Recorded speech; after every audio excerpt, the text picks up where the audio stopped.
ሞቷል ብላችሁ ገድያለሁ ብላችሁ የምታስቡት ሰው በአካል ተመልሶ ሲመጣ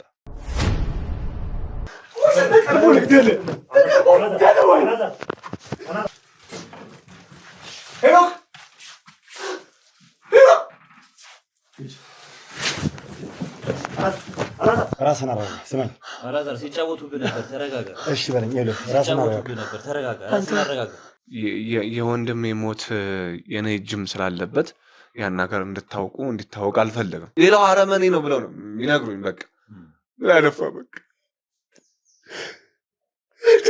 እስር ቤት ነበርኩ ግባ ጭራሽ አሁን እንደመጸጸትና እንትን እንደማለት እሱ ከስራ ቢባረር ጎዳና ይወርቅ ነበር ምናምን ብለህ ታወራለህ እንዳደገኛ ጎዳና አይሻልም እንዴ አሁን ከሰጣችሁት ህይወት አንተ ነህ እስኪ ቢያስልኝ ከአንተ ነህ ራስህን በሞተ ሰው ስም ያስመዘገብከው እንደ ሞተ አድርገህ ያስቆጠርከው ያምሩ ዳህ ብትሆን ነው እሱን ነው የምትለው አውቃለሁ ኧረ ለአንድ ሰው ብለህ ሁለት ልጆችን ሁለት እህቶችን ጎዳና ላለመጣል እሱ ስቃዩን መብላት አለበት ያው ለጊዜውን የተባልኩት እድሜ ልኩን እንደዚህ አይኖር ኧረ እባክህ ከሰው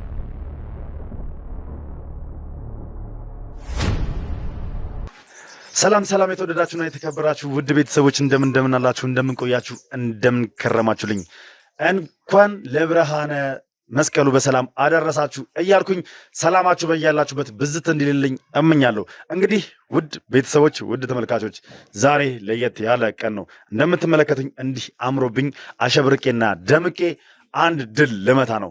ሰሞኑን በተመለከታችሁት ቪዲዮ እንግዲህ አንድ ወንድማችን እኔ ጋር እንዳለ ይዤው እንደሄድኩኝ አይታችኋል። ማለትም አላዛር የተባለው ወንድማችን እንግዲህ ብዙ መከራ ደርሶበት ማለትም ወንድሜን ገድያለሁ ብሎ በጸጸት ውስጥ 1 ዓመት ሙሉ ሲሰቃይ የነበረ እንዲሁም ደግሞ የአእምሮ በሽተኛ ነኝ ብሎ የሚያምን ወይ ደግሞ እንዲያምን የተደረገ አንድ ወጣት ተመልክታችኋል በታሪክ ውስጥ።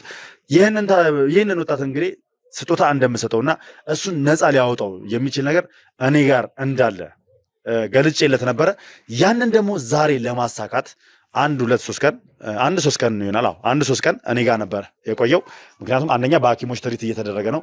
ሁለተኛ ደግሞ ለሱ ያዘጋጀሁት ስጦታ እስኪመጣልኝ ድረስ እስከማስመጣው ድረስ እየጠበቅኩ የነበረ ኦልሬዲ ዛሬ ያንን ስጦታ አስመጥቼዋለሁ። እስኪ የቆየበት ሁኔታ ምን ይመስላል? እቺን 3 ቀን ያሳለፈው በምን አይነት ወይ ነው? እንዲሁም ደግሞ ያለበት የጤና ሁኔታስ ምን ይመስላል? ከሐኪሞች ጋር የነበረው ግንኙነት እንዴት ነበር የሚለውን አብረን የምንከታተል ይሆናል ማለት ነው። እስከ ፕሮግራሜ ፍጻሜ ድረስ አብራችሁን ቆይታችሁ በደንብ እንድትከታተሉኝ እንድትሰሙኝ ጋበዝኳችሁ። አዲስ ናችሁ ካላችሁ ሰብስክራይብ ያደርጋችሁ ቤተሰብ መሆናችሁን አትርሱ። እንዲሁም ሀሳብ አስተያየታችሁን ኮሜንት ላይ ጻፉልኝ። ቪዲዮን ደግሞ ላይክ እና ሼር እያደርጋችሁ ለብዙ አድርሱልኝ። በድጋሜ እንኳን ለብርሃነ መስቀሉ በሰላም አደረሳችሁ ማለት ፈልጋለሁ። መልካም ባህል የባህል ፕሮግራሜ ነው። አብረን እንዋል። ኑ እንግባ እስኪ።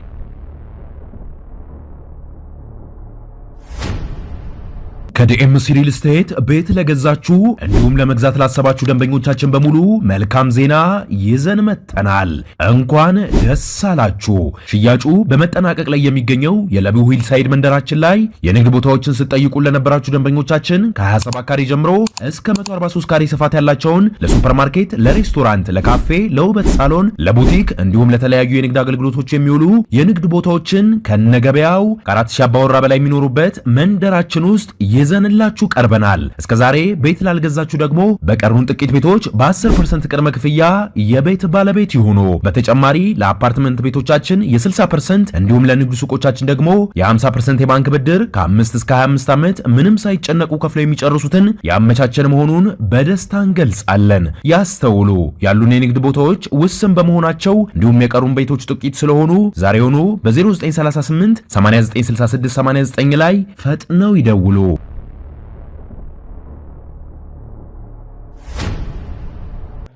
እሺ እንግዲህ ውድ ተመልካቾች ያው እንደነገርኳችሁ አሁን ያዘጋጀሁት ቤት ውስጥ ነው የምገኘው። እንደምትመለከቱት እንግዲህ አላዛርም አብሮኝ አለ። በድጋሚ እንኳን ለብርሃነ መስቀሉ በሰላም አደረሳችሁ ማለት ፈልጋለሁ።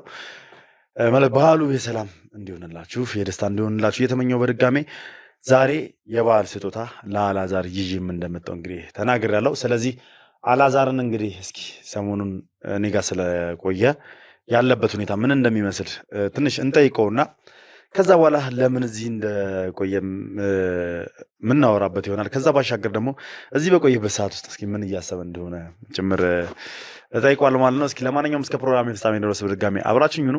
ሰብስክራይብ እያደረጋችሁ ቤተሰብ መሆናችሁን አትርሱ። ሀሳብ አስተያየታችሁንም ደግሞ ኮሜንት ላይ ጻፉልኝ። ቪዲዮን ደግሞ ላይክ እና ሼር እያደረጋችሁ ለብዙ ሰው አድርሱልኝ። እንግዲህ እንደተመለከታችሁት በቀደሙ ቪዲዮ ሰሞኑን ባለው ቪዲዮ አላዛር እንግዲህ ስናገኘውም ጥቁር ነበር ለብሶ የነበረው።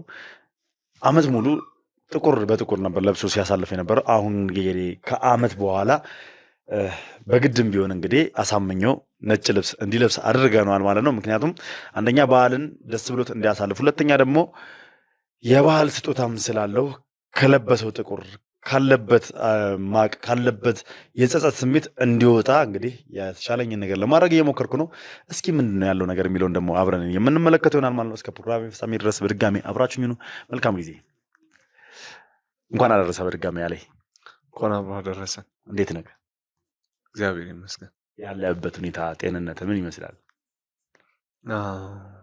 በማስቀደም እናንተን በጣም አድርጌ ላመሰግን እፈልጋለሁ።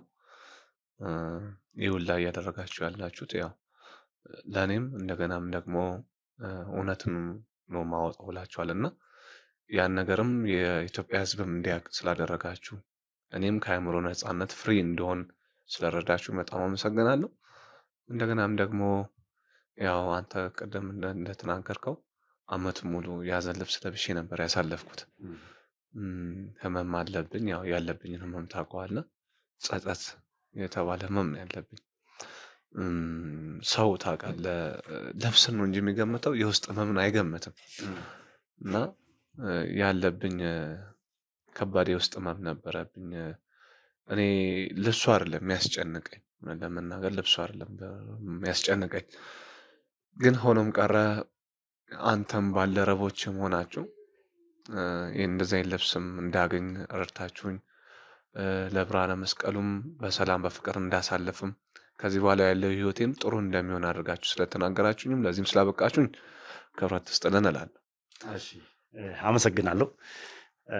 ያው እንግዲህ የሰው ልጆች ነን። የሰው ልጆች ሆነን ደግሞ አንዱ በማያውቀው ነገር በጸጸት ታስሮ ሲኖር ኢቭን ሳያውቅ ያደረገ ሰው ራሱ በጸጸት ራሱን እድሜ ልኩን ከማሰቃየት ይልቅ ራሱን ለንስሐ አብቅቶ ንስሐ ገብቶ እንግዲህ ምንድነው ሳያውቅ ራሱ ስህተት የሰራ ሰው ከተጸጸተ በስትክክል ከልቡ ንስሐ ገብቶ ከጸጸቱ መዳን የሚችልበት ሁኔታ ሊኖር ይገባል እንጂ ጭራሽ አመቱን ሙሉ ራሱን እየወቀሰ በጸጸት ውስጥ ሆኖ መቆየት ሌላ በሽታ ነው ራሱ ላይ የሚያመጣው። ያው እንግዲህ ዶክተሮችን ማናገረውሃል፣ አይተውሃል፣ ያለውን ነገር ምናምን ነገር በተወሰነ መልኩ ከእነሱ ጋር የተወሰነ ውይይትና ቆይታ አድርገሃል። እኔ ጋር በቆየህባት እችን ትንሽ ጊዜ ውስጥ እንግዲህ ብዙ ነገር አውቃል ከእኔ ጋር ባለህበት ጊዜ፣ እንዲሁም ደግሞ ዶክተሮችም ትሪት አድርገውሃል እና ከእነሱ ጋር የነበረ ቆይታም ጥሩ ይመስለኛል አይደለ? አዎ ሉል፣ ዶክተሮቹ በብዛት የተናገሩት ነገር ምንድን ነው? የጭንቀት ጉዳይ ነው የሚሉት። ከመጠን በላይ ትጨነቃለህ ነው የሚሉት። ያው የሰው ልጅ ወዶ አይጨነቅም፣ ይገባል። በተለይ ደግሞ ወንድ ስትሆን እናንተ ይገባቸዋል። ያው ወንድ ስትሆን ብዙ ውጣ ውረዶች ይኖሩብሃል እና ያለብኝ ጭንቀቶች ምናምን ነው እንደዚህ የዳረጉ። እንደገና ደግሞ ለተወሰነ ጊዜ ደግሞ የሆነ ነገር ውስጥ መታፈን ራሱ ውስጥ ይታወቃል፣ ጭንቀቱ ምናምን ይታወቃል እና ምናምን ነገር ነው ያሉት። በአጭሩ ጭንቀትን ቀንስ ምናምን ብለው አንዳንድ ምክሮችና እንዲሁም የሚዋጥ መድኃኒቶች ምናምን ሰጥተው ነበር። ግን ታውቃለህ ልውል፣ እዚህ ጋር ልነግርህ የምፈልገው ነገር ቢሆን አሁን የተረዳሁት ነገር በተለይ እናንተ መታችሁ ስታግዙኝ ስትረዱኝ ምን እንደተገነዘብኩ ታውቃለህ? አጠገቤ ያሉ ሰዎች በተለይ እነዚህ እህቶች የተባሉ ሰዎች ሆን ብለው የአእምሮ ህመምተኛ ነው ለማስባል አንዳንድ ነገሮችን ያደርጉብኝ ነበረ። እንዴት ልበል፣ ቃላቶችን እኔ እንደ ፉዞ ነገር በቃ ቃላቶችን መጠቀም እስኪከብደኝ ድረስ የሚናገሩኝ ነገር አለ ከአእምሮ ህመምተኛ ጋር እና አንዳንድ ጊዜ ዝም ብሎ ምናምን በቃ ወደ አማኑኤል እንውሰድህ ምናምን ይሉኛል። እንዲሁ ከመሬት ተነስተው ነው የምልህ። ለስድብ ያመቻቸው ነገር እንደገና ደግሞ አዙሮ በሽሙጥ ነገር ለመሳደብ ይሁን አልገባኝም። እና እነሱ ያደረጉብኝ ነገር ነው አሁን ይሄ ሁላ ጭንቀት አይምሮ ነው የፈጠረው። በተለይ ስድባቸው ያሳመመህ ነበር፣ የውስጥ ልብን እንትን ይልህ ነበር። አዎ በትክክል ነው። ምክንያቱም እንግዲህ በተመለከትነው ቪዲዮ ላይ እህቶቹ የተባሉት እነዛ 2 ሴቶች እንደሚያመው ተደጋጋሚ ጊዜ ሲናገሩ ነበር። እሱም ደግሞ ያማላት ብሎኝ እያለ ምን ያህል ይቆጣ እንደነበረ ይጮህ እንደነበረ በደንብ ሰምተናል። እና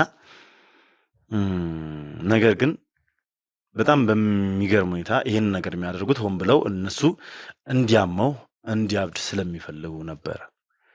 የፈለጉበት ምክንያት ምንድን ነው የሚለውን ያው በኋላ ላይ እናነሳዋለን። በደንብ በሰፊው የምንወያይበት ይሆናል። እነዚህ ሰዎች የደበቁት ነገር አለ። በጣም አደገኛ ነገር ደብቀዋል። ኢቭን ከሱ ሰነድ ወስደዋል፣ ፋይሎች ወስደዋል። ስንት ወንጀል የተሰራበትን ፋይል እሱ እንደ ማስረጃነት ይዞት ወደፊት እነዚህን ሰዎች አጋልጣቸዋለሁ ብሎ ያሰባሰባቸውን ፋይሎች እነሱ ተቀብለውታል። መጀመሪያ እሱ ጋር እነዚህ ሁላ እንደዚህ አይነት ፋይሎች እንዳሉ በምን አወቁ? ሁለተኛ ደግሞ ወስደው ስለማን የሰጡት? ወስደው ምንድን ነው ያደረጉት? ይሄ ነገር በጣም በጥልቀት ሊመረመር የሚገባ ነገር ነው። ያንንም ደግሞ እየሰራን ነው የምንገኘው። ከዛ ባሻገር ግን ይህ ወጣት እንደምትመለከቱት 1 ዓመት ሙሉ እንግዲህ ወንድሜን ገድያለሁ በሚል ጸጸት እየተሰቃየ ከስራ አርቆ ራሱን እያሰቃየ የሚገኝ ወጣት ነው። ነገ ላይ ቤተሰቡን ለውጦ ራሱን ለውጦ የራሱን ቤተሰብ መምራት የሚችል ወጣት ሆኖ ሳለ ባለው እድሜ እንግዲህ ከ12 ዓመቱ ጊዜ ጀምሮ እነሱ ቤት እንደኖረ ተናግሯል። ባለው እድሜ እነሱ ጋር በኖርበት እድሜ ልክ እንግዲህ እየሰራ ራሱን እያስተማረ እናቱን እየረዳ ከእናቱም ላይ ደግሞ እየቆረሰ እነዚህን ሰዎች ሲያኖራቸው ቆይቷል። ትንሿንም ሲያስተምር ቆይቷል፣ ትንሹንም ሲያስተምር ቆይቷል። ይህን ሁላ መስዋዕት ያደረገ ሰው፣ ይህን ሁላ ነገር የሰራ ሰው እንደ ቀልድ እንደ ዘበት ለምንድን ነው አውጥተው ሊጥሉት የፈለጉት? ለምንድን ነው በዚህ ልክ እብድ እንደሆነ እንዲረዳ እንዲያውቅ የሚያደርጉት? እሺ ምናልባት በቀል ነው እንበል። በቀል ማለት ወንድማችንን ገሏል ብለው ስላመኑ፣ ወንድማችንን ገሏል ብለው ካመኑ በህግ እንዲከሰስ እንዲጠየቅ ማድረግ ይችሉ ነበር። ከህግ ነፃ እንዲወጣ ከህግ ስርዓት እንግዲህ ነፃ እንዲወጣ አድርገውታል። ግን ደግሞ ፋይሉን የወሰዱት ስለምንድን ነው? ይሄ ለበቀልም የማይሆን ነገር ነው። ፋይሉን መውሰዳቸው እነሱ ሊበቀሉት ነው በሚለው ልንወስደው ልናስበው አንችልም። ስለዚህ የተደበቀ ትልቅ ሚስጥር አለ። እኔ የደረስኩበት ሌላ ትልቅ ሚስጥር አለ። ያንን ነገር በሰፊው የምናየው ይሆናል። ስለዚህ ወንድሜም እንግዲህ ማለትም አላዛር እንደምትመለከቱት ከኛ ጋር በቆየበት ጊዜ ውስጥ ፍጹም ማንነቱ እየተመለሰ ጭንቀቱ እየለቀቀው ነው ያለው። ምክንያቱም እኛ ጋር የሚያስጨንቀው የለም፣ እዛ ጋር ግን የሚያስጨንቀው አለ። እዛ ጋር ወንድሙን እንደገደለ ይነግሩታል፣ እዚህ ጋር ደግሞ ከኛ ጋር የሚያወራበት መንገድ ይለያል። እዛ ጋር እብድ እንደሆነ ይነግሩታል፣ እኛ ደግሞ እብድ እንደሆነ አናምንም፣ እንዳልሆነም ደግሞ እያየን ነው። ለማንኛውም በሰፊው ይህን ነገር አሁንም የምናወራበት ይሆናል። ለምንድን ነው የሁላ ነገር እየተደረገ ያለውና የሚለውን ነገርም ደግሞ ለእናንተ ሳሳያችሁ ምን አይነት ስሜት ሊሰማችሁ እንደሚችል አላቅም። በዚሁ አጋጣሚ እስኪ አንድ ጥያቄ ልጠይቅ። ማለት እንግዲህ እኔ ጋር ስትቆይ ትሪት እየተደረገ ነው፣ ሐኪሞችም እያገዙን ያሉት ከኛ ጋርም በጥሩ ሁኔታ ኮሚኒኬሽናችን በጣም ያማረ ነው።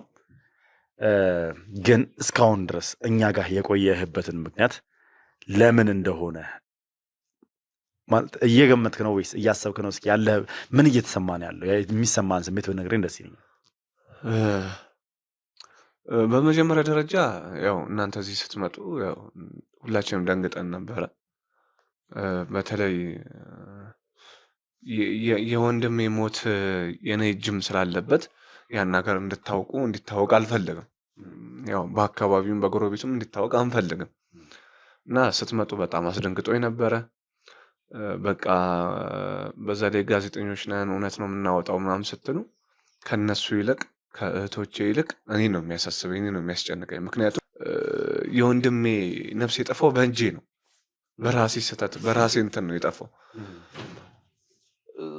ነገር ግን እያወራን ስንመጣ ያንተም ባህሪ ትትና ንግግር የባልደረቦች ማፕሮች ምናምን ሳይ ግን ማት ግራ እየገባ ይመጣ።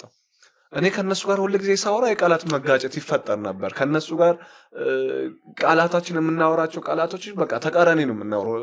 እንደ ባቢሎን በለን በቃ የኛ ቤት ባቢሎን በለው። ነገር ግን ከአንተ ጋር ሳወራ ግራውን ነገር ታምር በሚመስል መልክ እኔ ማወራው ከአንተ ንግግር ጋር ይጣጣማል። አንተ ስታወራ የኔ አእምሮ እረፍት ይሰማዋል። ፍጹም በቃ እነሱ የሚሉት ሌላ፣ አንተ የምትለው ሌላ። እነሱ መምተኛ ነው፣ እኔ ህመም አይታየኝም ትለኛለህ። እኮ 1 ዓመት ሙሉ እንደዛ ታብዬ አላውቅም። የምሬን ነው የምልህ። እኔ እንደዛ ታብዬ አላውቅም። እስኪ በዚሁ አጋጣሚ 1 ዓመት ሙሉ እንግዲህ በዚሁ ሁኔታ ውስጥ ስታሳልፍ ወደ ውጭ ወጥተህ ከሰዎች ጋር ተገናኝተህ ሻይ ቡና ብለህ መዝናኛ ቦታዎች ላይ ሄደህ ምናምን ታውቃለህ? አላውቅም። በምንድን ነው የምታሳልፉት ታዲያ? 1 ዓመት ሙሉ ጊዜን በምንድን ነበር የምታሳልፉት? እነሱ ናቸው በቃ እነሱ ናቸው። አትወጣ፣ ሰውን አታምንም፣ ሰውን አታውቅም፣ ይጠቁሙባል፣ ያስይዘዋል። ያንተ ነገር ከነሱ ጋር አይሄድም። እኛ ብቻ ልንረዳ የምንችለው እኛ ብቻ ነው በቃ ስሜትን ልናውቅ የምንችለው። ሌላው አረመኔ ነው ብለው ነው የሚነግሩኝ። በቃ ያለፋ በቃ እስር ቤት ነበርኩ።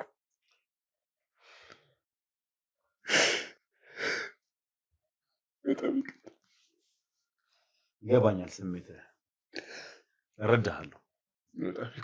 በራስ ሰው ምን ያህል መገፋት፣ በራስ ሰው ምን ያህል መጨቆን፣ እህቶቼ ናቸው ብለህ ብዙ መስዋዕት የከፈልክላቸው ሰዎች መልሰው አንተ ላይ ሲጫወቱ ማየት ከባድ ነው። ያደረጉብህም ነገር እንደ ቀልድ የሚታይ ነገር እንደ ቀልድም አይታለፍም። አንተ ራስህን እንድትወቅስ፣ በጸጸት እንድታብድ፣ አእምሮን እንድስት ብዙ ጥረት አድርገዋል። ነገር ግን ደግሞ ያው ለሁሉም ነገር መልስ የሚሰጠው እግዚአብሔር ነውና በጊዜው እንግዲህ መልሱን ሰጥቷል፣ ፍርዱን ሰጥቷል። ስለዚህ አሁን ላይ ነፃ ሆነ የምትኖርበት ጊዜ፣ ከአእምሮ እስራትህ ከህሊና እስራትህ ነፃ የምታወጣበት ጊዜ ላይ ነው ያለው። ስለዚህ ማልቀስ አይጠበቅብህም። ግልጽ ነው አይደለ? ማልቀስ አይጠበቅብህም። ደስታ ነው ሊሰማህ የሚገባው።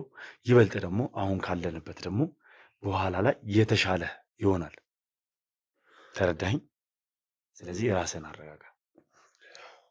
እሺ፣ አመሰግናለሁ ልዑል። ያው ከእናንተ ጋር በነበርኩበት ጊዜ በተለይ ይህችን 2 ቀን ብዙ ነገር ነግረኸኛል። ባልደረቦችም ያው እግዚአብሔር ይስጣቸው ብዙ ነገር ረድተውኛል። እንደገና እናንተም ወደ ተሻለ ሕክምና ቦታ ማስሄዳችሁ ነበረ። ተመሳሳይ ነገር ነው የተናገሩት ዶክተሮቹ። ያው ጭንቀት ብቻ ነው እንጂ ንግግሩ ይመስለኛል እናንተ ማስቀድማችሁ ከዶክተሮቹ ጋር ያወራችሁ ይመስለኛል። ያው ንግግርህም ያው ትክክል ነው፣ ኖርማል ነው፣ ምንም ተቃራኒ ነገር የለም፣ ያምሩ ነገር አላየንበትም ብለዋል። እናንተንም ፈጣሪ ያክብርልኝ። በድጋሚ ከእናንተ ጋር ስለሆንኩም ደስ ብሎኛል። አሁን የምፈልገው ምንድን ነው? ለምንድን ነው አሁን ከእናንተ ጋር ረጅም ጊዜ ያህል የምቆየው? እስር ቤት እንዳይሰማኝ የምትፈልግ ከሆነ ባልደረቦችም ለእኔ ፍቅር እየሰጡ እንደዛ መቀጠል የሚፈልጉ ከሆነ በዚህ በአውደ ዓመት ሰዓት ለምንድን ነው አሁን እዚህ የተገኘሁት? ስጦታ ያልኩህስ ምንድን ነው? እኔ እሱም ብቻ ነው ማወቅ ፈልገው። መልካም። ያው እንዳወራ ነው 1 ዓመት ሙሉ ከሰው እንዳትቀራረብ አድርገውሃል። 1 ዓመት ሙሉ ከሰው እንዳትገናኝ፣ ወደ ውጭ ወጥተህ መዝናኛ ቦታዎች፣ መናፈሻ ቦታዎች ላይ እንዳትሄድ እንዳደረጉ አውርተናል አይደለ? ይሄ ነገር ሁላ ከዚህ በኋላ እንደማይፈጠር እኔ ቃል እገባልሃለሁ። ዛሬ አንተ ወጥተህ የፈለግክበት ቦታ ሄደህ ተዝናንተህ የምትፈልጋቸውን ጓደኞችህን ሰዎች አግኝተህ እንደፈለግክ የምትሆንበት ቀን ነው ዛሬ። የነፃነትህ ቀን ነው ዛሬ። ለዛም ደግሞ አንተ እንደፈለግኩ መሆን እችላለሁ፣ እኔ ነፃ ነኝ ብለህ የምታምንበትን ነገር አሁን እሰጥሃለሁ፣ ስጦታህን ማለት ነው። ገባህ አይደለ? እኛ ጋር የቆየህበት ምክንያት ምንድን ነው? አንደኛ ስጦታ አድርጌ የምሰጥህ ነገር እስኪመጣ ድረስ በጥበቃ ስለነበርን ነው። ሁለተኛ ደግሞ አንተም ራስህን እንድታረጋጋ፣ እዛ ጋር ከእነሱ ጋር ሆነ ቢሆን ኖሮ እስካሁን ጫና እያደረጉብህ ምንም ፍጹም የመረጋጋት ስሜት እንዳይሰማ፣ እንዲሁም ደግሞ ስለኛ ሌላ መጥፎ ሀሳብ እንድታስብ እየገፋፉ ያቆየዋል በሚል ነው። ግልጽ ነው አይደለ? ሶስተኛ ደግሞ እኛ ጋር ስትሆን አሁን እንዳልከው በጣም ተረጋግቻለሁ። ከእናንተ ጋር ሳወራ በተለይ ከአንተ ጋር ሳወራ ደስ የሚል ስሜት፣ የመረጋጋት ስሜት፣ የነፃነት ስሜት እየተሰማኝ ነው ብሏል አይደል? ይሄ ስሜት እንዲሰማ ስለፈለግኩ ብቻ ነው ከኛ ጋር እንድትቆይ ያደረኩ። ከዚህ በኋላ ግን ነፃነት አለህ። የፈለክበት ሄደ መኖር ትችላለህ። የፈለክበት ሄደ መስራት ትችላለህ። ምንም የሚያስጨንቅ የሚያሳስብ ነገር የለም። ለዛም ግን መጀመሪያ ስጦታዬን እሰጥሃለሁ። እንግዲህ እስካሁን ያቆየው ይህ ስጦታ እዚህ አልነበረም፣ ክፍለ ሀገር ነበር። ከክፍለ ሀገር ድረስ እዚህ እስከማስመጣልህ ነበር ያቆየው። ኦልሬዲ ትላንትና ወደ አዲስ አበባ ገብቷል።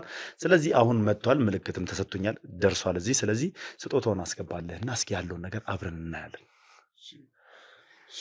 መልካም እንግዲህ ውድ ተመልካቾች እናንተስ ምን ታስባላችሁ? ይህ ስጦታ ምንድን ነው?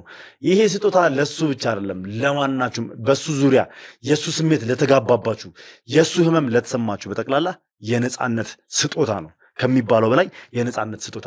ስለዚህ እስኪ ይሄ ስጦታ ምንድን ነው? እናስገባውና እናምጣውና ይህንን ስጦታ አብረን የምናየው ይሆናል። እናንተስ በዚህ ልክ ይሰራል? ታምኑበታላችሁ? ለምን ሲባል በዚህ ልክ እንደዚህ አይነት ግፍ እዚህ ልጅ ላይ ይፈጠራል? መልስ እፈልጋለሁ። ኮሜንት ላይ ሀሳባችሁን ትገልጹልኛላችሁ። ለማንኛውም እስከ ፕሮግራም ፍጻሜ ድረስ አሁንም በድጋሚ አብራችሁኝ ሁኑ። መልካም ጊዜ።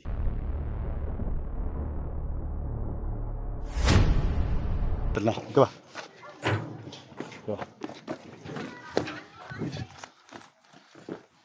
እንግዲህ ውድ ቤተሰቦች የእኔ ስጦታ የዛሬው ስጦታ ይሄ ልጅ ነው። ይሄ ልጅ ማን ነው? ለምንድን ነው ለሱ ስጦታ ሊሆን የሚችለው? ከሱ ጋር የሚያገናኘው ጉዳይ ምንድን ነው? ይሄ ልጅ ምንድን ነው ስለዚህ ቤተሰብ የሚያውቀው የሚለውን፣ እሱ ጋር ያለው ሚስጥር ምንድን ነው የሚለውን አሁን ስገባ እናንተም በደንብ የምትረዱኝ ይሆናል። ምክንያቱም ግራ ሊያጋባችሁ ይችላል። እንዴት የሰው ልጅ ስጦታ ሊሆን ይችላል ብላችሁ። አንዳንድ ጊዜ የሰው ልጆች ትልቅ ሚስጥር ከያዙ ስጦታ ይሆናሉ። የትልቅ ችግር መፍቻ ቁልፍ ከሆኑ ስጦታ ይሆናሉ። ስለዚህ ይህ ልጅ ለእኔ ስጦታዬ ነው። ስጦታ ላበረከትለት ነው። ለማንኛውም አብረን እንግባ።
ራስን አረጋጋ። ስማኝ አራዛር ሲጫወቱብህ ነበር። ተረጋጋ። እሺ በለኝ።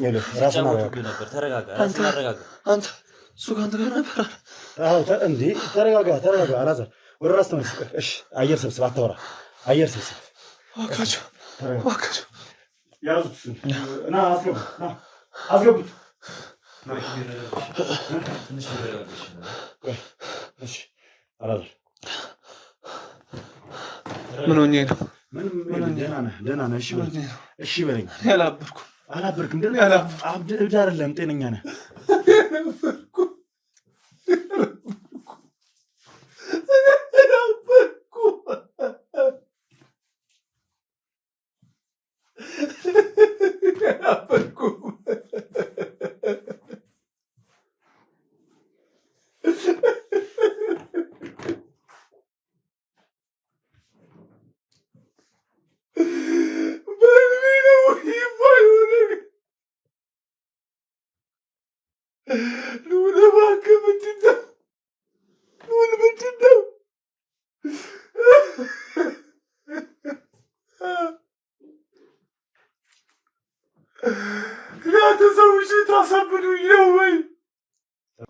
ራስን አረጋጋ። አዎ ስጦታ ነው፣ ያንተ የነፃነት ስጦታ ነው።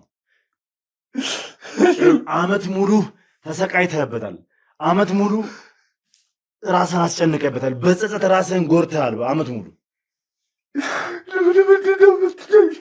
ይሄ ሁላ ነገር ሆን ብለው ያደረጉት ነገር ነው። አንተ እጅ ላይ ያለውን ዶክሜንት ለመውሰድ ያደረጉት ነገር ነው። እሱ ሰው ባላቅ ምንድን ነው እየተፈጠረ ያለው? ሆን ብሎ ነው አንተን ያጠመዱ። እባክህን እሺ በለኝ፣ እሺ በለኝ። እባክህን ተረጋጋ፣ እባክህን ይመጣል። ተረጋግተህ እንድታየው እፈልጋለሁ፣ እንድታወራው እፈልጋለሁ። ጥያቄዎችን ትጠይቀዋለህ። ከፈለግ የፈለግከውን ነገር ትጠይቀዋለህ፣ መልሶችን ይሰጠናል። አሁን እንደፈለግ መብረር፣ መሮጥ፣ መንቀሳቀስ፣ ከሰው ጋር መቀላቀል እንድችል ነው የሉላ ነገር ማለት ነው። 1 ዓመት ሙሉ እኮ ሰው ገድያለሁ ብዬ እኮ ራሴ መጸጸት እየገደልኩ ነበር። የገዛ ወንድሜ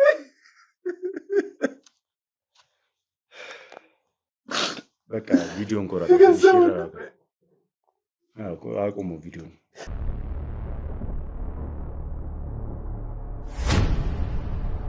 እንግዲህ ውድ ቤተሰቦች እስኪ ትንሽ ይረጋጋ በሚል እንግዲህ ፊቱንም ምናምን እንዲተጣጠብ ወደ ውስጥ እንዲይዘውት እንዲገቡ አድርጌያለሁ። ምክንያቱም ያለበት ሁኔታ ትንሽ ከባድ ነው።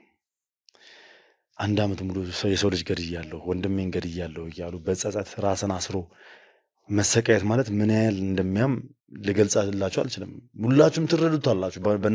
ባናደርገውም በሱ ጫማ ውስጥ ሆነን መመልከት አያቅተንም። ምክንያቱም የሰው ነፍስ አጥፍቻለሁ ብሎ 1 ዓመት ሙሉ መጸጸት ማለት፣ ወንድሜን ገድያለሁ ብሎ 1 ዓመት ሙሉ መጸጸት፣ ከሰው ጋር ሳትቀላቀሉ፣ ከሰው ተለያይታችሁ ተራርቃችሁ፣ በዚህ ልክ የሀዘን ልብስ ለብሳችሁ ማቅ ለብሳችሁ ዓመት ሙሉ በጽልመት መኖር ማለት ቀላል የሚባል ነገር አይደለም። እንግዲህ ሞቷል ብላችሁ ገድያለሁ ብላችሁ የምታስቡት ሰው በአካል ተመልሶ ሲመጣ ይሄ መረጃ እንደደረሰኝ ያው ከዚህ ቀደም ነገራችኋለሁ። ይሄ መረጃን በጣም በሚገርም ሁኔታ ለማጣራት ስንሞክር የሆነው ነገር የተፈጠረው ነገር ምንድን ነው? በነበረው ታሪክ ሰምታችኋል። አላዛር እንግዲህ የነዛን ድርጅት ፋይሎች ወንጀል የተሰሩባቸውን ለማጋለጥ በሚል እንግዲህ ፋይሎችን እያደራጀ ነበር ሲሰራ የነበረው እዛ ቤት ውስጥ። እንግዲህ ወንድሙ ሄኖክ ደግሞ ማለት የሚያጎቱ ልጅ እዛ ድርጅት ከገባ በኋላ ገንዘቡ ጣፍጦት ከእናቶ መሳይ ጋር ይበልጥ እየተቆራኘ የእናቶ ኤፍሬምን ቆሻሻ ስራ መስራት ጀምሮ ገንዘብ ማካበት ደርሷል። በዚህ ሂደት ውስጥ ከአላዛር ጋር መጣጣም አልቻሉም። ምክንያቱም አላዛር ይህ ሁላ ወንጀል ውስጥ እንዲገባ አይፈልግም። አንደኛ ሄኖክን ወደዛ ስራ ያስገባው እራሱ አላዛር ነው። ስለዚህ እዚህ ነገር ውስጥ እንዲገባ ስለማይፈልግ እንዲወጡ እንዲያቆም ይህንን ነገር እያደረገ ያለው ነገር እንዲያቆም ደጋግሞ ነግሮት ነበር። ነገር ግን እሱ ደግሞ ፍቃደኛ አልሆነም። ጭራሽ እሱን ከኋላው ከናመቶ መሳይ ጋር ሆኖ ሊወጋውም ፈለገ። ከጀርባው እሱን ማማት፣ እሱን ለመጣል መነሳት ፈለገ። እንግዲህ ዋጋ ከፍሎለት ያስተማረው ወንድሙን በመጨረሻም ወደ ስራ ያስገባው ወንድሙን መልሶ እሱን ለመጣል ነበር ሲሰራ የነበረው። በዚህ ሂደት ውስጥ እንግዲህ ያው ያለውን ሂደቱን ተናግሯል። የተፈጠረውን ነገር ተናግሯል። መጠጥ ቀማምሶ ነበር። ከተጣሉ በኋላ በንዴት ገብቶ ለማውራት ሲሞክር ግብ ሲፈጠር አጋጣሚ ገፈትረዋል፣ ይወድቃል። በዛ ሰዓት ጩኸት ይጮሃል። እህትማማቾች ይጮሃሉ። እሱም ይደነግጣል። ያለበትን ሁኔታ ያቅጥም። በጣም ላፊ ጠጥቶ ሰክሮ ስለነበረ ከአንዳንድ ከመቀስፈት የህግ አካላቶች መጥተው እንግዲህ በቁጥጥር ስር ውሏል። ነገር ግን ይሄ ሁላ ነገር ሲፈጠር እሱ ሲታሰር ከእስር ቤት ወጥቶ ወደ አዳማ ሲላክ የእውነት ሄኖክ ሞቶ ሳይሆን ሄኖክ በህይወት ነበረ። ከዛም ምንድን ያደረጉት ሞቷል በሚል የሰፈር ሰውም እንትን እንዳይል ቀብር ክፍለ ሀገር ነው አሉ። የሰፈሩን ሰው ለማታለል በሚል ቀብር ክፍለ ሀገር እንደሆነ ተናገሩና ክፍለ ሀገር ሄዱ። አጎቶቻቸው ምናምን ያሉበት ሀገር በሚል ነው። ነገር ግን ምንድን ያደረጉት ሄኖክን ሐዋሳ ያለው ብራንች ላይ እንዲሰራ ተደርጎ እዛ ተመደበ። ከዛ ከተወሰነ ጊዜ በኋላ እነዚህ ትማማቾች ተመልሰው መጡ። ቤት ምናምን ከቀየሩ በኋላ ከአዳማ አላዛርን አስመጥቶ ቤት አስገቡት። ቤት እንደቀየሩ ለጸጸት ሲሉ ያን ግቢ እንደተታውት ያንን ቤት እንደተውት ምናምን አድርገው ነው የተናገሩት። ይሄ ሁላ ሴራ የተሰራው ይሄ ሁላ ደባ ያደቡት አላዛር እጅ ላይ ያለውን ፋይል ወስደው ለእናቶ መሳይ ለእናቶ ኤፍሬም ለመመለስ ሲባል ነው። 1 ዓመት ሙሉ ይሄ ልጅ ወደ ህሊናው እንዳይመለስ ወንድሙን እንደገደለ እየነገሩት አቆዩት። ወንጀለኛ እንደሆነ እየነገሩ አቆዩት። ከዛም ብሎም ዘርፎ ዕለት ተዕለት በማልቀስ ውስጥ በጸጸቱ ሲሰቃይ እብድ እንደሆነ እየነገሩት መጡ። ከሰው ጋር ሊግባባ እንደማይችል ከማንም ሰው ጋር ሊግባባና ተስማምቶ ሊኖር እንደማይችል ማህበረሰብ ውስጥ መቀላቀል እንደማይችል እያሳመኑት መጡ። ማንም የትኛው ማህበረሰብ እሱን ሊረዳው እንደማይችልና እሱን እንደ ነፍሰ ገዳይ ሊያዩት እንደሚችሉ እነሱ ግን እህቶቹ ስለሆኑ 2 ወንድሞቻቸውን ማጣት እንደማይፈልጉ አንደኛውን አጥተዋል፣ አንደኛውን ደግሞ በዚህ ምክንያት ማጣት እንደማይፈልጉ እሱን አሳምነው እቤት ውስጥ የቁም እስረኛ አደረጉት። ይሄ ሁላ ነገር ለገንዘብ ሲባል የመጣ ነገር ነው። ነገር ግን ከዛ በፊት ይህ ሁላ ነገር ከመፈጠሩ በፊት ቤታቸውን ቀጥ አድርጎ ያዘላቸው ወንድማቸው እሱ ነበር። ኤኒዌይ አሁን ላይ እኛ መረጃው ከደረሰን በኋላ ሐዋሳ ድረስ የኛን ሰዎች ልከን በህግ አግባብ ሄኖክ ተይዞ እንዲመጣ አድርገናል። ታዲያ ይሄ ትልቅ ስጦታ አይደለም?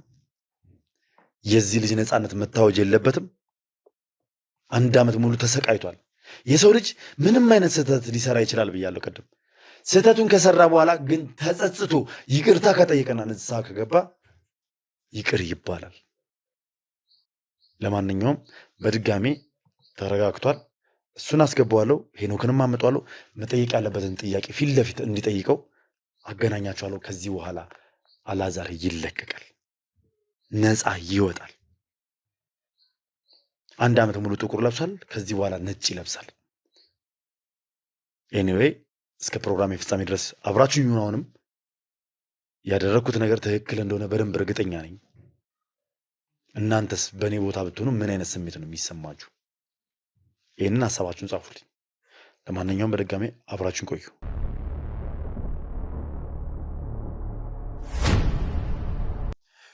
ና አግባ፣ ተረጋጋ። አሁን እንድትረጋጋ እፈልጋለሁ። ና ሄኖክ አንተ ነህ? እስኪ ቢያንስ ልይ። ሄኖክ አንተ ነህ? ልይ ፊትን አትሸፍን። ልይ ሄኖክ የእውነት በሕይወት አለ? ሄኖክ አንተ በሕይወት አለ?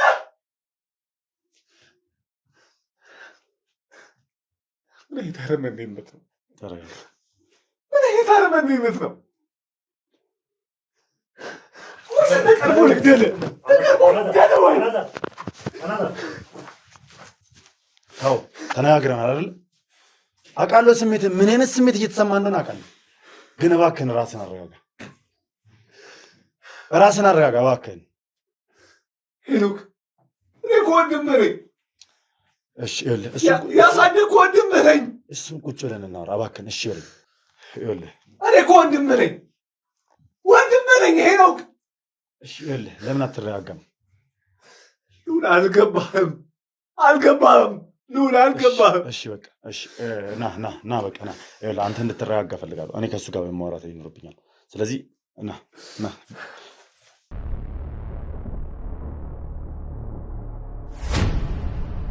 እሺ። እስኪ እንደዚህ ሲወድቅ አፈር ሲበላ ስታየው ምን ተሰማ? ታውቃለህ፣ እኔም ትንሽ በቃ ደስ አላለኝም። ያው የነበርኩበት ሁኔታ በጣም አስገዳጅና የማይሆን ሁኔታ ውስጥ ነበር። ማለት ምንድን ነው አስገዳጅና የማይሆን ሁኔታ ውስጥ? ያው እህቶቼ የነበረብንን የበፊት ምንኖረውን ኑሮ የሰማ ይመስለኛል። መቼም የሰው ልጅ አግኝቶ ማጣት አይፈልግም። እንደዛ ሲባል በቃ እኔ አሳመኑኝ። ምንም ማድረግ አንችልም። የተሻለ ኑሮ ለመኖር ስንል እኔም ተስማማሁበት። በቃ ተገድጄ እህቶቼ በጣም አስገደዱ። በዛ በኩል ደግሞ አቶ መሳይ ያሉ ባለቤቱም አሉ። ስራውን እሱ ከሹፌር በስተቀር በቃ ነገሩኝ። ይህን ያህል ብር እንከፍልልሃለን ካሉኝ ለእህቶቼ አማከርኳቸው።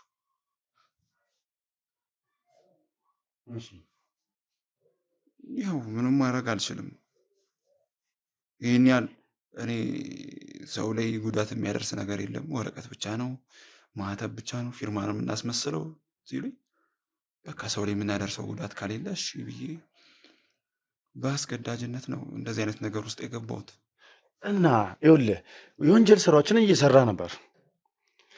የወረቀት ስራዎችን፣ የማህተብ ስራዎችን ብቻ ሳይሆን ያው ኢቭን ሰው እስከ ማጥፋት ደረጃም ድረስ ለእነሱ ደርሰ ነበር አይደል? ተገድጄ ነው አቶ መሳይ። እሺ ተገደልክ። ይህንን ነገር እናቁም ሲልህ ወንድም ላይ ይህን ሁላ ነገር ማድረግ ነበረብህ። ምን ማድረግ እችላለሁ? ከእህቶቼ በላይ ገብተዋል። እኔን አንዴ እዚህ ውስጥ እጄን አግብቼ አስገብቼ ጭምልቅልቅ ካልኩኝ በኋላ እህቶቼም እሱን እናሳምነዋለን፣ አንተ ይህን ስራ ያለበለዚያ ችግር ይፈጠረናል፣ ቤተሰቦቻችን ላይ ጎዳና እንውደቃል። ወንድሜ ደግሞ እንደምታውቀው ደረቅ ነው።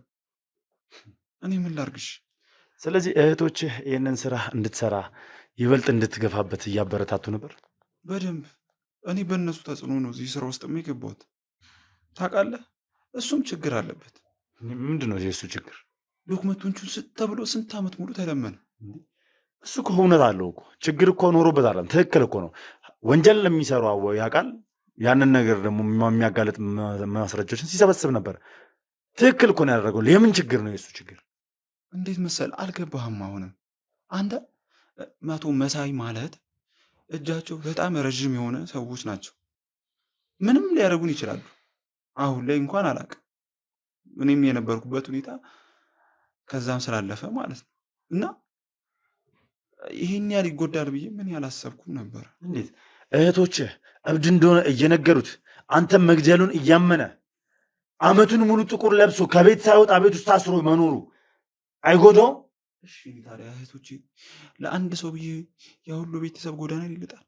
እሱን ነው የምትለው? አውቃለሁ። ኧረ ለአንድ ሰው ብለህ ሁለት ልጆችን ሁለት እህቶችን ጎዳና ላለመጣል እሱ ስቃዩን መብላት አለበት? ያው ለጊዜውን የተባልኩት እድሜ ልኩን እንደዚህ አይኖር። ኧረ እባክህ ከሰው ርቆ ከማህበረሰቡ ርቆ ከጓደኞቹ ከስራው ርቆ አመት ሙሉ ቤት ውስጥ የታሰረ ከዚህ በኋላ ስንት ዓመት ሊቆይ ነው? እንደነገሩኝ ከሆነ በትንሽ ጊዜ ውስጥ እናስተካክለዋለን ነገሩን አሉ። ምኑን ጭራሽ ወደ እብደት እየላኩት ነው የሚያስተካክሉት? የውሸት እኮ ነው። እብድማ እንዳልሆነ እኔም እናንተም እነሱም ያውቁታል። እብድ ነህ እያሉት ልጁን እያሳበዱት ነበር። እብድነቱን እየነገሩት ነበር። ከሰው ልጆች ጋር መግባባት እንደማይችል ከማህበረሰቡ ጋር መቀላቀል እንደማይችል ደጋግሞ እየነገሩት ነበር።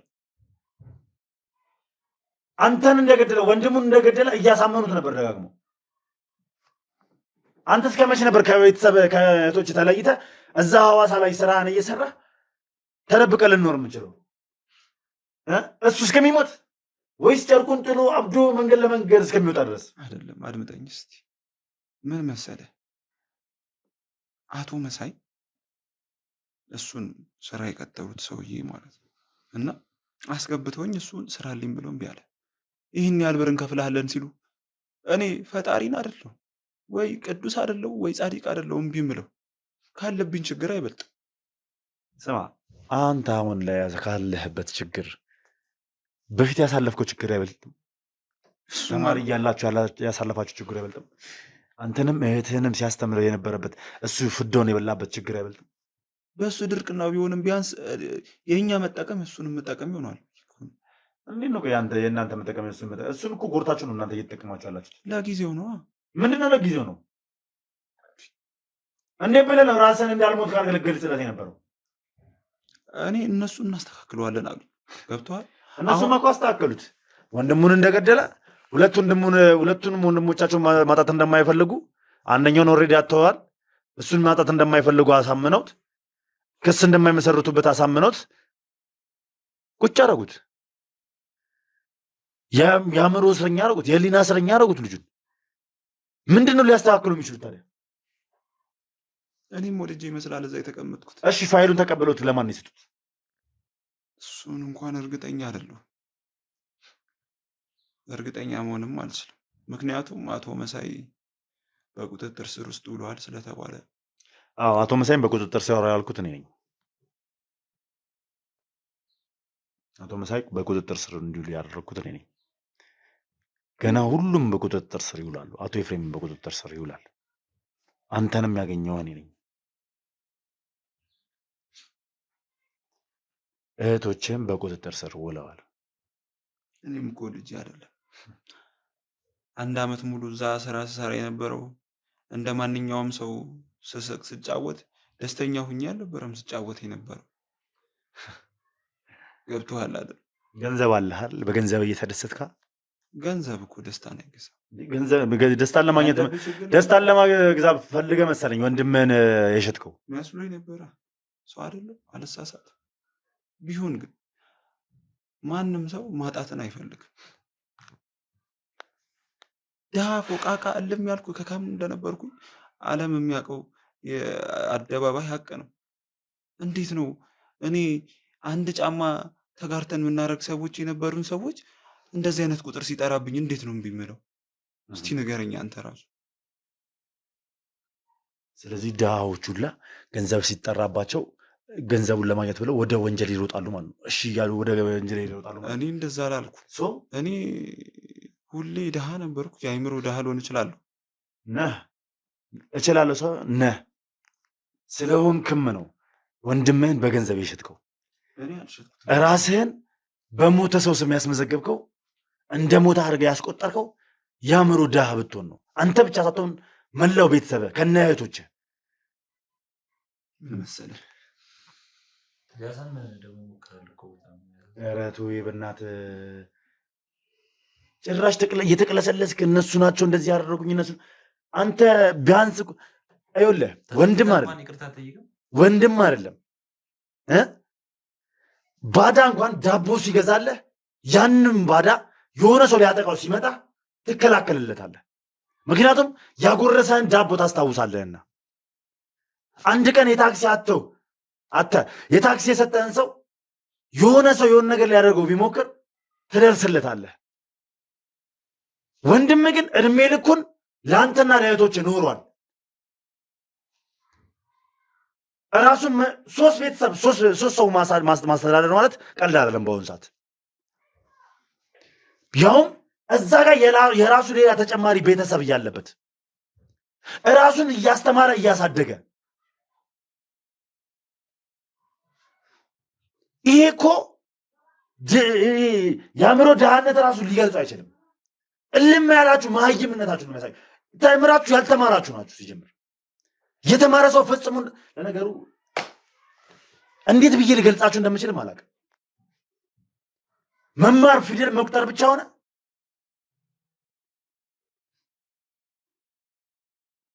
እሱ እኮ ወላጆቻችን የማያደርጉልን ነገር አድርጎልሃል።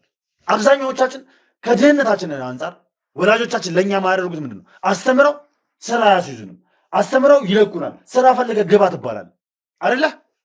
እሱ ግን አስተምሮ ስራ አስገብቷል።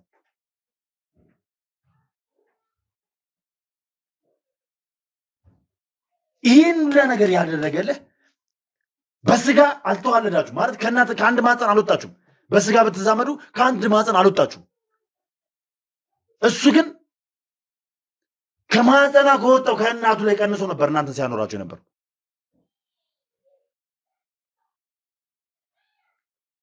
ይህ ታዲያ የእውነት የሰው አስተሳሰብ ነው ያላችሁ እናንተ? የእውነት የሰው ልጅ እንደሚያስበው አስተሳሰብ ነው ታስቡት? አንተን ሞተሃል ብለው ክፍለ ሀገር ሸኝተዋል። እነሱ አዲስ አበባ ላይ ፈልሰስ ብለው በነፃነት ይኖራሉ። አንተ እዛ ጋር ስራ እየሰራ በደሞዝ ትኖራለህ። እነሱ እዚህ ጋር አዲስ ቤት ላይ አዲስ ግቢ ላይ የራሳቸው መኪና ገቢ እያስገባላቸው ይኖራሉ። አንተኛው ራሱ ሌላ አንድ ደደብ ነህ። በአንተም ለእነሱም መጠቀሚያቸው ጭምር ነህ። ታውቃለህ እኔ ማስመሰል አልችልበትም። እውነት አሁን ነው የምናገረው። እሺ ነገሬው ነበር። እስቲ ይሄ ልጅ ተቀጥሮ ከሄደ በኋላ አቶ መሳይ ከስራ አሰናበቱት ይባል ጎዳና ላይ ያለ የሚወርቀው።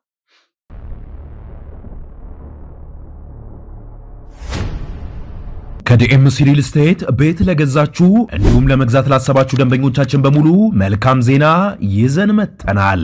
እንኳን ደስ አላችሁ። ሽያጩ በመጠናቀቅ ላይ የሚገኘው የለቡ ሂል ሳይድ መንደራችን ላይ የንግድ ቦታዎችን ስትጠይቁ ለነበራችሁ ደንበኞቻችን ከ27 ካሬ ጀምሮ እስከ 143 ካሬ ስፋት ያላቸውን ለሱፐርማርኬት፣ ለሬስቶራንት፣ ለካፌ፣ ለውበት ሳሎን፣ ለቡቲክ እንዲሁም ለተለያዩ የንግድ አገልግሎቶች የሚውሉ የንግድ ቦታዎችን ከነገበያው ከ4000 አባወራ በላይ የሚኖሩበት መንደራችን ውስጥ ይዘንላችሁ ቀርበናል። እስከዛሬ ቤት ላልገዛችሁ ደግሞ በቀሩን ጥቂት ቤቶች በ10% ቅድመ ክፍያ የቤት ባለቤት ይሁኑ። በተጨማሪ ለአፓርትመንት ቤቶቻችን የ60% እንዲሁም ለንግድ ሱቆቻችን ደግሞ የ50% የባንክ ብድር ከ5 እስከ 25 ዓመት ምንም ሳይጨነቁ ከፍለው የሚጨርሱትን ያመቻቸን መሆኑን በደስታ እንገልጻለን። ያስተውሉ፣ ያሉን የንግድ ቦታዎች ውስን በመሆናቸው እንዲሁም የቀሩን ቤቶች ጥቂት ስለሆኑ ዛሬውኑ በ0938 8966 89 ላይ ፈጥነው ይደውሉ።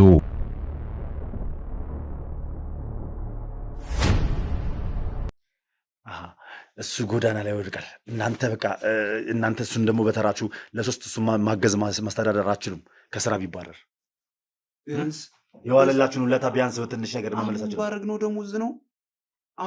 አሁን በሚከፈለን ደሞዝ ነው እሱ ቤተሰብ ማስተዳደር የምንችለው። እሱ እኮ ብቻውን እኮ ነው ያስተዳደራችሁ እናንተ ግን ሶስት ሆናችሁ እሱ ማስተዳደር አልቻላችሁ። ሶስት ሆናችሁ ማስተዳደር አያቅታችሁ። አየህ፣ ጅብ ናችሁ። ትንሽ ነገር ማለት አመስግናችሁ መኖር አታውቁም። የተሰጣችሁን ሳይሆን ያልተሰጣችሁን የሰውን ለመቀማት ነው የምትሮጡት። ብታቅ የተሰጠን ተቀበለ አመስግነ ብትኖር ለሶስታችሁ አይደለም ለሰፈራችሁ ልበቁ ትችሉ ነበር። ጭራሽ አሁን እንደ መጸጸትና እንትን እንደማለት እሱ ከስራ ቢባረር ጎዳና ይወርቅ ነበር ምናምን ብለህ ታወራለህ። እንዳደገኛ ጎዳና አይሻልም? እንዲያውም ከሰጣችሁት ህይወት ጎዳና ላይ ለምነህም ቀፍለህም ሸቅለህም ትበላለህ። ምን አይነት ሰው ነው? በመድኃኒዓለም ይኸውልህ፣ እኔ ሲጀምር እንደናንተ አይነት ደግሞ አስቀያሚ ቤተሰብ አጋጥሞኝ ያውቅ። ብዙ በወንጀል የተጨማለቀ ቤተሰብ አይቻለሁ። እንደናንተ አይነት የዘቀጠና የቆሸሸ ቤተሰብ አይቻላል። ተነስታ